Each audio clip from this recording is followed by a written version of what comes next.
하나님의 말씀은 야고보서 3장 17절, 오늘이 마지막 시간이 될 것 같은데요. 그 말씀을 읽고 시작하도록 하겠습니다. 3장 17절 말씀 같이 한번 읽겠습니다. 오직 위로부터, 시작. 오직 위로부터 난 지혜는 첫째 성결하고 다음에 화평하고 관용하고 양순하며 긍휼과 선한 열매가 가득하고 편견과 거짓이 없나니. 아멘. 자, 우리는 이제 신앙이 성장해야 되지 않겠습니까? 그러면 이제 다들 그 선한 선생이 되실 텐데, 그러면 이제 그렇게 우리가 선한 선생이 되어서 주변에 있는 사람들과 화평을 이루어야 합니다.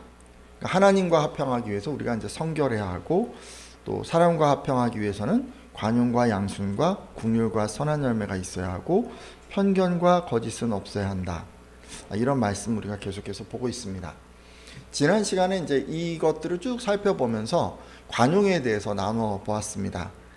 관용은 뭐라고 했죠? 쉽게 얘기해서 젠틀이라는 단어로 우리가 이 관용을 생각해 보았습니다.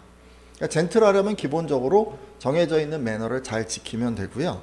마음으로 상대방을 배려하면 됩니다. 배려하되 상대방이 원하는 것을 알아서 잘 챙겨주는 것이죠. 하지만 이제 문제가 좀 있었습니다. 우리들 대부분은 이 공감 능력이 부족하기 때문에, 그리고 자기애와 욕심 때문에 역지사지로 상대방의 입장을 헤아리고 이 배려를 실천하는 게 쉽지가 않다고 했습니다. 자, 그러면 이 젠틀한 사람이 될지 아닌지는 자신이 결정하는 거라는 걸 알 수 있죠. 다 부족하잖아요. 다 부족하니까 뭐 누가 하나 이걸 할 수 있는 사람이 잘 없기 때문에 부족한 공감 능력을 배양하려고 노력하고, 자기만 사랑하는 자기애, 그리고 욕심, 이런 거를 버려야 비로소 젠틀한 사람이 될 수 있기 때문입니다. 오늘 함께한 예배자들은 이제 지난 한 주간 이런 노력들을 기울이고 오셨으리라 생각하는데요.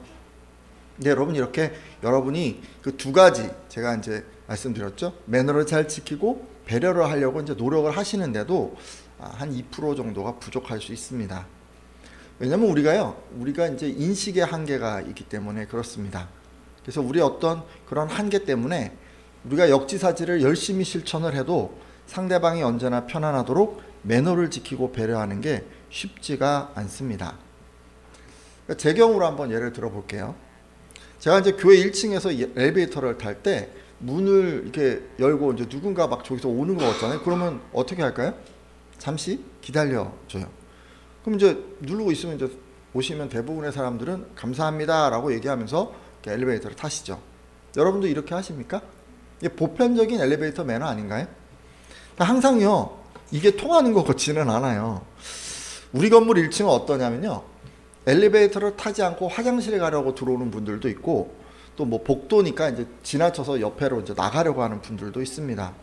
근데 만약에 제가 문을 이렇게 딱 잡고 기다리는데 그런 분이 지나가고 있었다면 어떻게 되죠? 서로 무안해지죠. 그리고 저랑 같이 엘리베이터를 타고 있던 사람들에게는 불편을 끼친 게 되고 맙니다. 그러니까 매너를 지키려고 제가 노력을 했는데 그 사람이든 저와 함께하는 사람이든 불편만 끼친 그런 셈이 된 것입니다. 근데 왜 이렇게 된 거죠? 매너는 정해진 게 아니에요. 그죠? 정해놓기는 하지만 그것대로만 하는 게 아니라 장소에 따라서, 상황에 따라서 이걸 조금 다르게 적용할 수 있어야 합니다. 그러니까 여러 사람이 다른 목적으로 통행하는 이 1층에서는 문을 잡고 기다리기보다는 그냥 문이 닫히게 두는 것이 더 나았던 것입니다. 이 매너가 고정된 것이 아닌 것 같아요. 상황에 따라서 응용이 좀 필요한 것 같습니다. 근데 이제 제가 그런 상황에서 그렇게 못했던 거죠. 근데 배려에서도 이런 일이 일어납니다. 맞벌이하는 가정의 부부 얘기인데요. 그날따라 아내가 늦게 들어왔어요. 그러자 남편은 내가 늦게 들어오면 항상 배가 고팠었지, 아내도 분명히 그럴 거야 라고 이렇게 역지사지로 생각을 하면서 이 아내를 챙겨주려는 마음에 오랜만에 솜씨를 부려서 맛있게 찌개를 잘 끓여놨습니다. 근데 들어와서 한 상 차려놓은 그 광경을 본 그 아내의 얼굴이 굳어버렸습니다. 왜 그랬을까요? 하필 그날부터 아내가 다이어트를 시작한 거예요. 근데 남편이 그 상황을 몰랐던 거죠. 어떤 상황이 지금 된 겁니까? 만일 아내가 남편의 성의를 생각해서 먹게 되면 다이어트를 포기해서 마음이 좀 불편해질 것이고, 반대로 다이어트 때문에 먹지 않으면 준비한 남편의 마음이 상하는 그런 상황이 된 것입니다. 분명히 남편이 역지사지로 배려를 했는데 서로 불편한 상황이 되어버린 것입니다. 젠틀하기 위해서 매너 있게 행동하고 또 막 역지사지로 내가 막 생각을 해서 배려를 했는데 상대방이 불편해지는 거예요. 도대체 이게 왜 이렇게 될까요? 여러분은 뭐가 좀 더 필요하다고 생각하십니까? 젠틀을 잘 실천하기 위해서 필요한 게 중용이라고 하는 덕입니다. 뭐라고요? 중용이요, 중용. 이게 무슨 철학이나 뭐 동양 철학, 공자, 맹자 막 이런 데 나오는 것 같은 느낌도 들고. 매너, 배려, 이게요, 상대방을 위해서 무엇을 해야 하는가에 대한 것이라면 중용은 적절하게 행하는 것에 대한 그런 것입니다. 사실 이 중용이라는 개념은요, 예수님 당시에도 있었어요. 예수님 당시의 철학자들이 중용이라고 하는 것을 논했었기 때문입니다. 헬라 철학에서 이 중용은 높은 가치를 지닌 어떤 사회적 미덕으로 여겨졌습니다. 여러분 플라톤 잘 아시잖아요. 그러니까 플라톤은 뭐라고 얘기를 했냐면 어디에서 그쳐야 하는지를 알아서 거기에서 머무는 것을 인식하는 것이 최고의 지혜이고, 크기의 어떤 양적인 측정이 아니라 모든 가치를 질적으로 비교하는 것이 중용이라고 했습니다. 그러니까 말이 좀 어려운데요. 그러니까 아무리 선한 것이라도 과도하게 많이 하는 것보다 적절하게 그칠 줄 아는 것이 중용이라는 얘기입니다. 왜 그럴까요? 지나친 것은 미치지 못한 것과 매한가지이기 때문이죠. 우리는 이런 것을 과유불급이라고 표현을 합니다. 자, 그럼 중용은 뭘까요? 일단 사전적 의미는 지나치거나 모자르지 않고 한쪽으로도 치우치지 않은 떳떳하며 변함이 없는 상태나 정도를 말합니다. 그러니까 중용은 상대방에게 적절하게 말하고 행동하는 것을 가리키는 것입니다.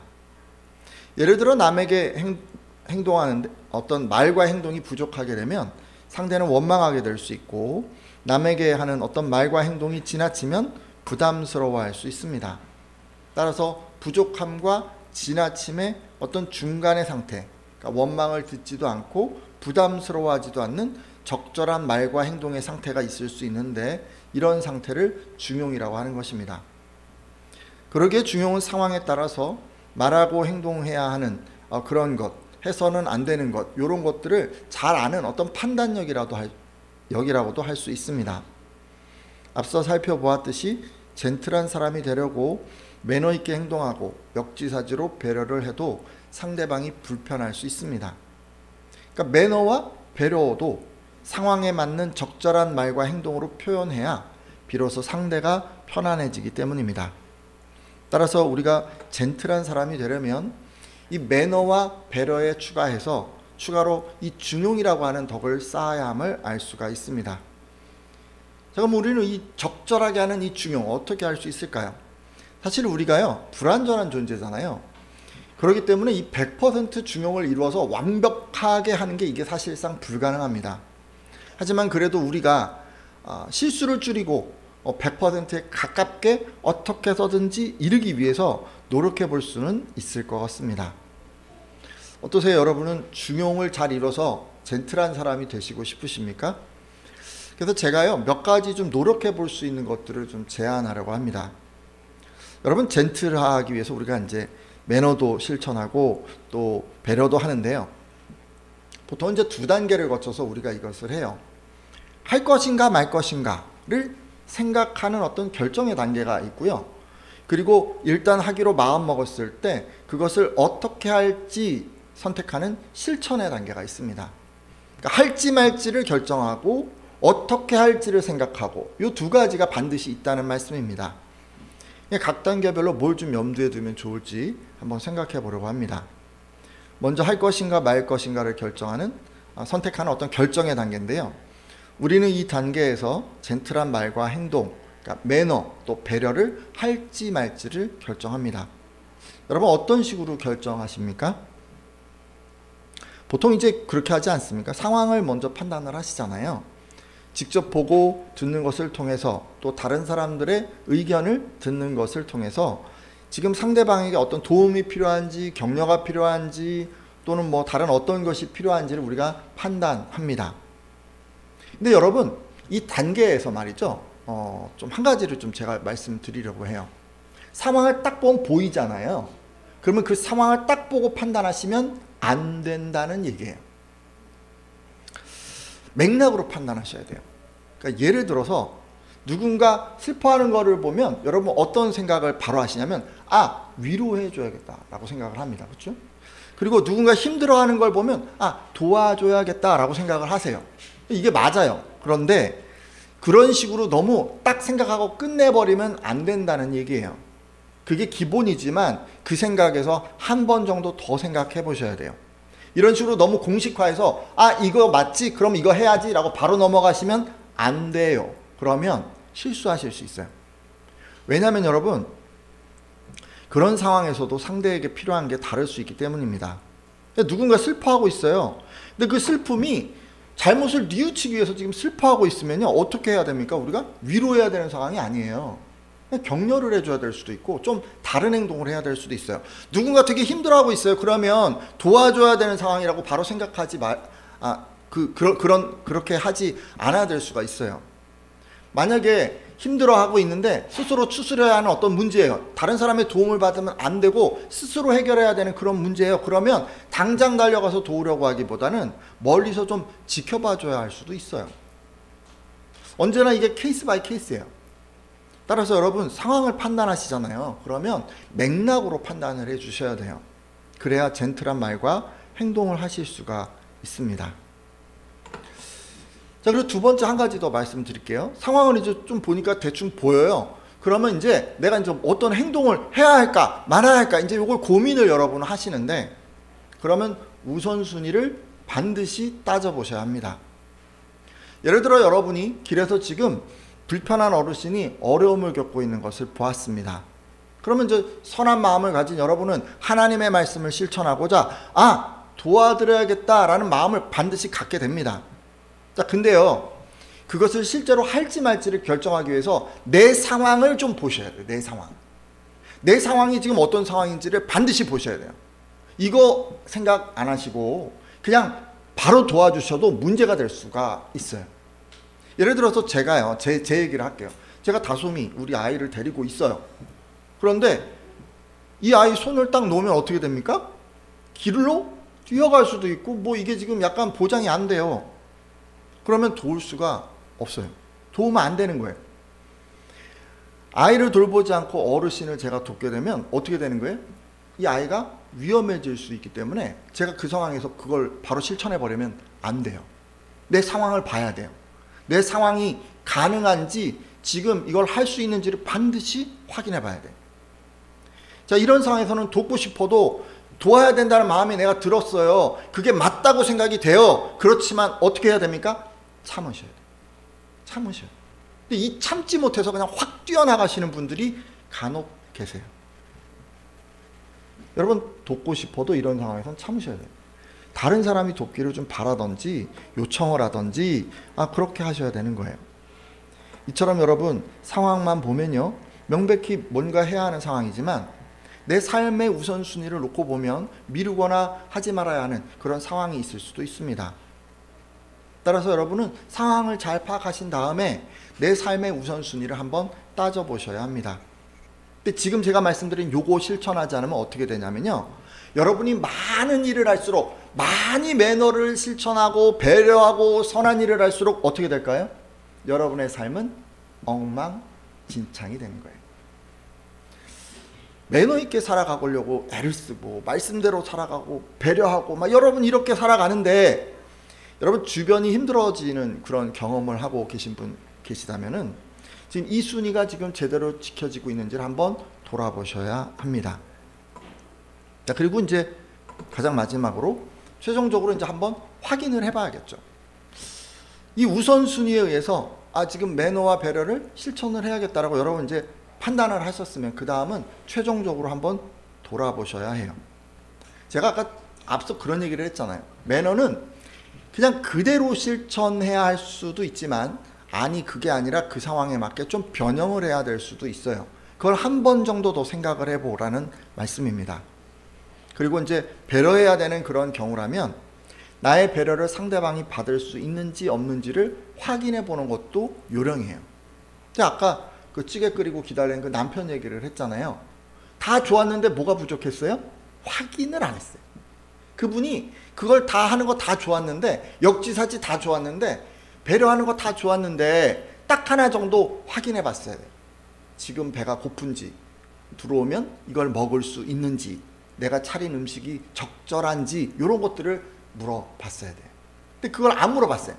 당연히 배가 고프겠지, 당연히 이거 좋아하겠지, 그러고 이제 차린 거죠. 이렇게 하시면 문제가 될 수가 있어요. 여러분, 제가요, 상황도 판단해보고 순위도 판단해보고 최종적으로 이것저것 따져보고 이렇게 매너를 실천할지 배려를 실천할지 한번 돌아보시라고 했습니다. 자, 이제 그러면 이런 것들이 다 따져서 내가 어떻게 해서든 저 사람에게 젠틀한 행동, 어떤 행동을 해야겠다, 여러분이 이제 생각을 했다면 그 다음에 이제 실제로 실천을 해야 합니다. 실행 단계라고 할까요? 이 단계에서도 적절하게 하려면 한 5가지 정도를 조금 고려해 보셔야 합니다. 일단 여러분, 가장 먼저 해야 될 건 뭐냐면요, 누군가에게 내가 젠틀하게 행동을 하려면 가장 먼저 여러분 뭘 생각하세요? 생각이 안 나세요? 목표를 정하셔야 돼요. 목표. 여러분이 말을 하고 행동을 해요. 그런데 그것을 통해서 상대방이 어떻게 될지를 내가 정하는 거예요. 이 얘기는 여러분이 말하고 행동했을 때 상대방이 기쁠지 화가 날지, 마음이 흐뭇할지 속상할지, 그리고 어느 정도로 그 마음이 채워지기를 바라는지, 그런 정도를 여러분이 먼저 정하라는 그런 말씀입니다. 보통은 그럴 것 같아요. 이제 회복되고 기뻐하고 감사하는 마음이 들게끔 이렇게 뭔가 좀 선하고 좋은 상태를 우리가 이제 목표로 삼을 것 같은데, 이제 조금씩 다 다를 수 있겠죠. 예를 들어 자신의 실패에 실망해서 지금 상심해서 막 울고 있어요. 그래 이제 위로해야 되는 어떤 상황이에요. 그럼 뭘 목표로 삼을까요? 상대방이 일단 눈물을 그치고 희망을 갖게 되는 거, 그거를 목표로 삼고 내가 이제 다가가야 하지 않겠습니까? 그럼 제가 그런 얘기했죠. 엘리베이터에서 인사하는 거 얘기를 했잖아요. 왜 인사를 합니까, 여러분은? 그 사람이 어떻게 되기를 바라는 마음에 내가 인사를 합니까? 그 사람의 하루가 기쁘고 행복하고 뭔가 이렇게 밝은 하루가 시작되기를 바라는 그런 마음에 우리가 그렇게 인사를 던지는 것 아닙니까? 그 사람이 잠시나마 행복해지기를 바라는 마음에 우리는 인사를 합니다. 또 누군가에게 우리가 사과를 해야 되는 상황이 생겼어요. 그거 왜 사과해요? 사과를 통해서 뭘 하려고 하는 거예요? 상대방의 마음이 풀려서 서로 편안해지는 걸 목표로 삼아야 하지 않겠습니까? 이렇게 뚜렷하게 내가 지금 왜 이걸 하는가, 뭘 하려고 하는가, 어떤 걸 목표로 삼을 건가가 정확해야, 그래야 내가 행동이 딱 어떤 틀 안에서 이루어지게 됩니다. 이런 식으로 목표를 정하는 것이 실행 단계에서 가장 먼저 해야 할 일입니다. 그 다음에는 여러분 잘 아시는 언제 어디서 이런 거예요. 그러니까 언제 할 건지도 정하셔야 돼요. 두 번째 해야 할 것은 언제를 정하는 거예요. 여러분이 언제 말을 하고 행동할지를 정하는 거예요. 대인관계에서 언제가 중요한 경우, 어떤 경우가 있을 수 있을까요? 다 언제가 중요하죠, 그죠? 타이밍이 중요하다, 이렇게 얘기하죠. 얼마 전에 제가 이제 접촉사고가 났는데, 근데 가해자인 상대방이요, 절대 사과를 안 하더라고요. 그래서 피해를 입었는데 제가 마음이 좀 힘들었습니다. 이제 알게 됐죠. 대인관계에서 사람들이 참 사과를 잘 못하는구나. 이런 상황에서는 매너, 또 배려, 이런 거 하기가 참 힘든 것 같아요. 혹시 여러분도 사과 잘 못하십니까? 근데 저를 돌아봐도 이 적절하게 사과하는 걸 잘 못하는 것 같더라고요. 그래서 지금은요, 젠틀한 거가 이제 굉장히 많은 상황이 있을 수가 있는데, 좀 힘든 상황, 사과하는 상황을 특별히 한번 생각해 보려고 합니다. 여러분, 사과하는 상황이에요. 젠틀하게 우리가 사과를 해야 될 것 같아요. 언제 하는 게 좋을까요? 자기가 분명히 잘못을 했어요. 질질 끌다가 문제가 심각해질 것 같으면 그제야 사과를 하거나, 사과를 하지 않고 계속 변명만 늘어놓으면서 시간을 끄는 것, 이런 건 다 뭐예요? 모두 언제를 늦게 정해서 낭패를 겪는 경우라고 할 수 있습니다. 사과의 시점이 늦어지면 어떻게 되나요? 늦어지는 동안 상대방의 상처가 깊어질 수 있고, 사과가 많이 늦는 경우에는 왜 이제 와서 다시 얘기를 하냐, 이렇게 도리어 상대방이 화를 낼 수도 있습니다. 그리고 너무 빨리 사과를 하는 것도 사실 그닥 좋지가 않아요. 이게 진정성이 떨어질 수가 있어요. 자기 책임을 면하기 위해서 입에 미안해 미안해를 붙이고 사는 그런 사람들이 가끔 있습니다. 근데 여러분, 이렇게요, 사과를 막 가볍게 막 계속해서 던지면요, 진심이 아닌 것처럼 보여요. 그래서 배려하지 않는 것처럼 느껴질 수도 있습니다. 그러면 여러분이 생각하는 사과의 가장 적절한 시점은 언제신가요? 일단 상대방의 마음이 좀 풀리고 들을 준비가 되었다 싶으면 지체하지 말고 바로 그때 하는 것이 좋습니다. 자, 그러면 뭐가 필요할까요? 계속해서 상대방의 마음과 감정과 그걸 이렇게 살펴야 하는 거예요. 사과를 하려면요, 젠틀하게 하려면 상대방에 집중하셔야 돼요. 상대방이 지금 들을 준비가 됐는지를 잘 보셔야 돼요. 그거를 관심을 갖지 않고 사과를 하고 그래 버리면요, 이게 젠틀한 사과가 될 수가 없어요. 앞서 말씀드린 이 교통사고 얘기를 제가 했는데, 여러분이 가해자라면 상대방이 다쳤는지 안 다쳤는지 가장 먼저 살펴야 하겠죠? 그리고 나서 바로 사과를 하시는 게 좋을 것 같습니다. 자, 그리고 세 번째는 어디서 할까를 정하셔야 돼요. 여러분, 어디서 말하고 행동할지를 잘 정하셔야 돼요. 사과 예를 제가 들었는데, 사과도 그렇지 않습니까? 어디서 사과를 하냐가 참 중요한 것 같아요. 일단 여러분, 개인적인 공간에서 사과를 해야 합니다. 사람이 많은 공간에서 사과를 하면 창피하기도 하고 다른 사람들이 알게 되는 것이 부담스러워서 없던 짜증도 나게 마련입니다.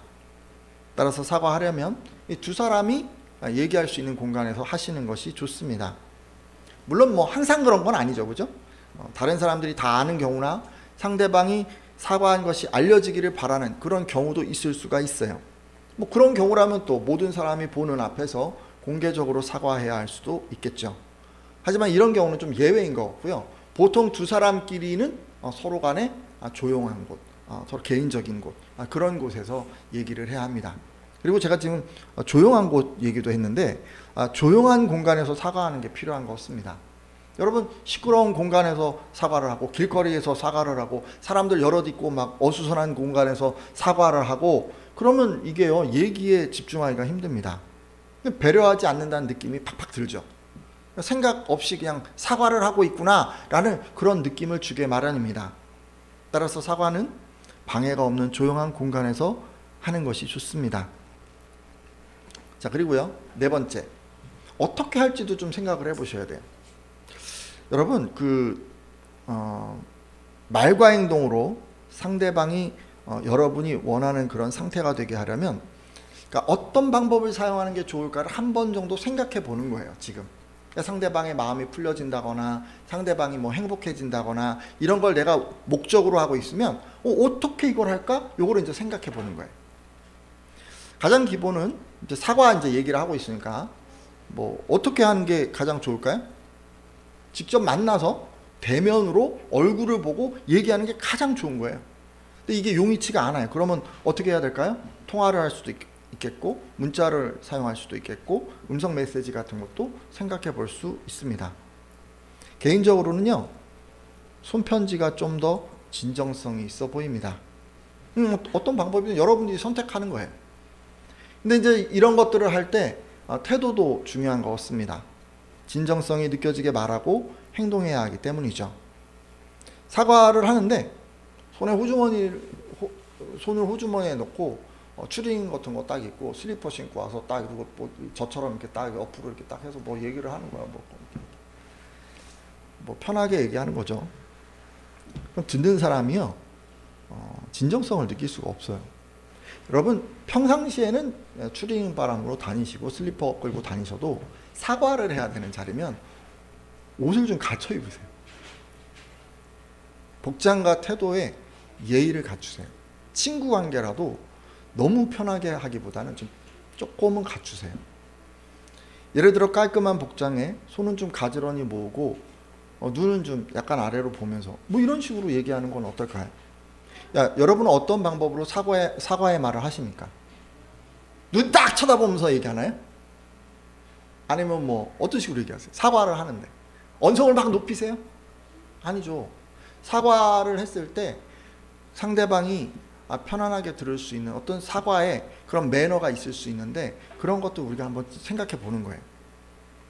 그리고 이제 마지막으로 얼마나를 생각해야 돼요. 얼마나. 여러분 얼마나 말을 하고 행동할까를 한번 생각해 보셔야 돼요. 이게 사실 내용을 구성하기 때문에 이게 좀 어려운 부분일 수 있는데요. 사과하는 경우로 계속 한번 생각해 볼게요. 사과를 해요. 어떻게 얼마나 여러분 사과를 하실 거예요? 어떻게 내용을 얘기할 거예요? 머릿속으로 잘 생각을 해 보셔야 돼요. 근데 사과의 얘기를 미안해 라고 얘기하기 위해서 사과를 하는 분들이 있어요. 그건 너무 진정성이 떨어져요.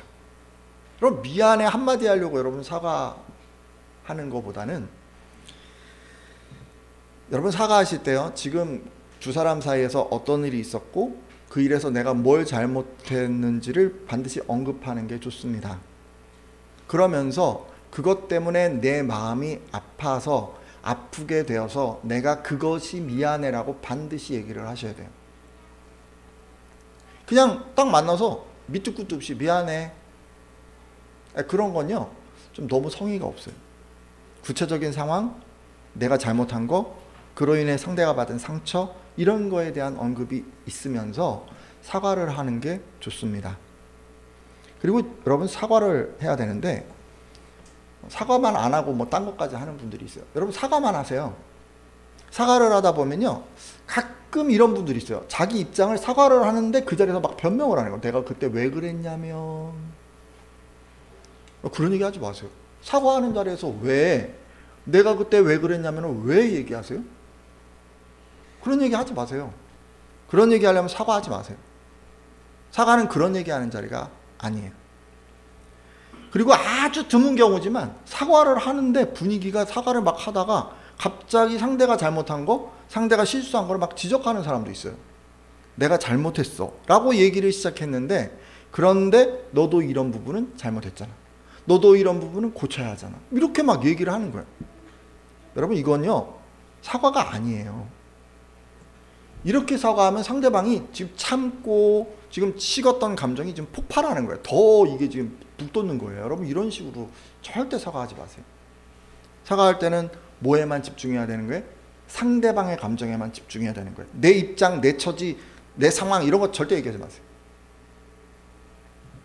물어보면 얘기해야겠지만 내가 그 얘기를 사과의 메시지 안에 담을 필요가 없어요.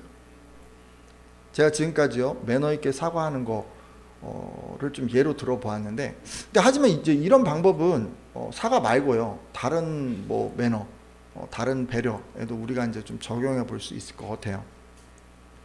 여러분 어떠신가요? 조금 우리가 그 매너 그리고 배려를 실천해야 하는 데 있어서 참 이게 쉽지가 않더라고요. 정해져 있으니까 그냥 그대로 하면 되지라고 생각을 하지만 하면서도 뭔가 찜찜하고 했는데도 뭔가 상대방이 불편해하는 상황들은 반드시 나오게 마련입니다. 이걸 100% 피할 수는 없어요. 하지만 우리가 이것을 좀 줄이기 위해서 제가 좀 뭘 하면 좋을지를 좀 말씀을 드렸어요. 여러분들 그 말씀을 이제 맺고 기도를 하려고 하는데요. 관용을 잘 실천하려면 매너와 배려만으로는 부족하고 중용을 이루어야 한다고 제가 말씀드렸습니다. 중용을 이루기 위해서는 말과 행동을 결정하기 전에 맥락으로 상황을 판단하고 우선순위에 맞춰서 행동하고 다른 대안은 없는지 또 상대방이 배려를 받을 수 있는 상황인지 아닌지 꼼꼼히 잘 확인하셔야 한다고 했습니다. 자, 그러지 않으면 힘써 배려를 했는데도 오히려 상대방이 불편해질 수 있기 때문이죠.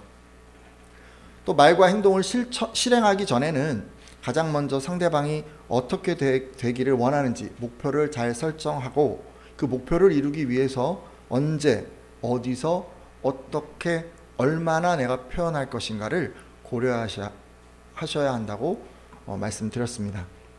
이런 게요, 여러분 좀 다 어려운 거예요. 사실 제가 이런 얘기를 쭉 드리지만 이건 뭐 잘해오신 분보다는 뭔가 이게 딱 얘기도 뭐 그것까지 해야 한다고? 아니 그렇게 안 해서 내가 이렇게 됐나? 뭔가 이런 생각을 하시는 분이 더 많으시리라 생각을 합니다. 다 비슷한 것 같아요. 다 비슷한 것 같아요. 매너하고 배려하는 건 또 힘든데 거기다가 이것까지 해야 된다고 하니까 다 마음이 힘드시죠. 그렇지만 여러분 하실 수 있을 때 지금 이거 다 못하시더라도 머릿속에 지금 한 가지 두 가지가 남으셨다면 그거 하시면 됩니다. 그리고 그게 잘 되면 그 다음 거 또 하시고 또 하시고 하시면 돼요. 이후로는요, 이제 오늘 들은 말씀 여러분 잘 기억을 하시고 실천하려고 애를 써 주셨으면 좋겠습니다. 그래서 좀 더 상대방을 편안하게 만드는 젠틀한 사람이 되셨으면 좋겠습니다.